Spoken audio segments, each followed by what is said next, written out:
Get a board that's long enough for all four pieces of your sides, front, back, two sides, and about an extra inch. Run the best edge through the joiner, whichever edge is already the straightest. After that, take it over to the planer. I ran both sides just to clean up some gouges on the top and the bottom. You might not need to do both sides, you might need more than one pass. After that, take it over to the drum sander, and I ran both sides once. That was enough to clean mine up.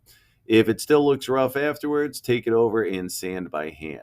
Now, I forgot to show it, but you also want to run your board through the table saw so that you have two straight edges.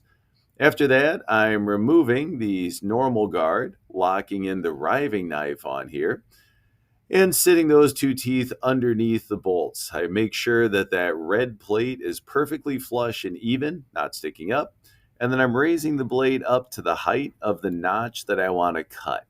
So this is going to be the notch that the bottom fits into. So it should be wide enough for the bottom to slide in, and it should be tall enough that the bottom will be securely latched. I'm going to go ahead and line that up on the fence, clamp down my feather board so it won't move on me. And then the hard part here is keeping the board from coming up mid-air. So you got to keep a lot of pressure downwards.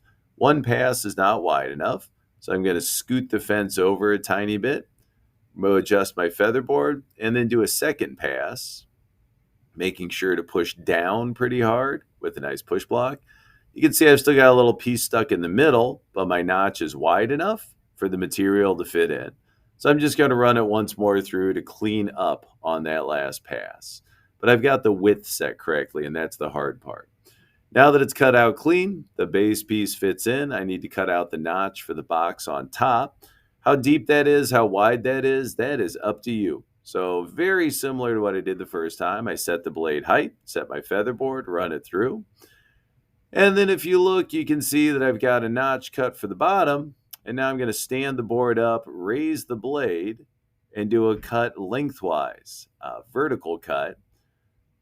And that does involve bringing the fence over to line up with the other edge of that notch.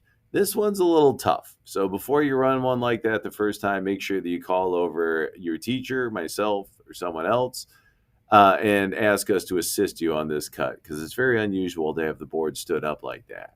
So I'm going to run him through very carefully because the blade is fully exposed when you finish that cut. And that's where the box on the top is going to sit.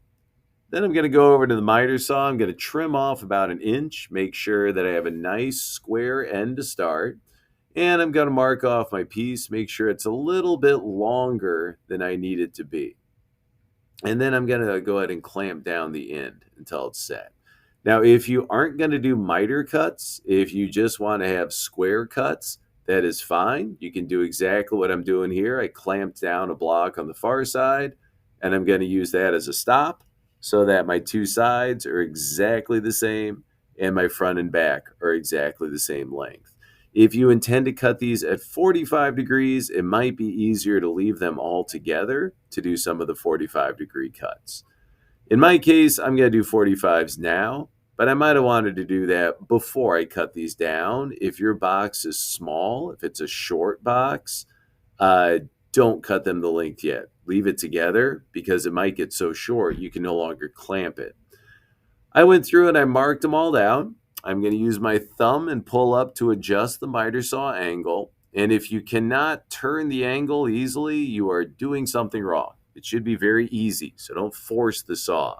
You can see here, like I said, if your box is small or short, don't cut it down yet because I'm struggling to get that board clamped in. It's so short, it's a little bit harder. If I had left it all together, these cuts would be easier.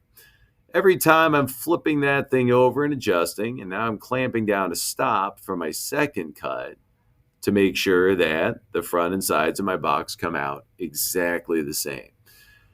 Make sure you're not going to hit the clamp with the saw. That would obviously be very bad.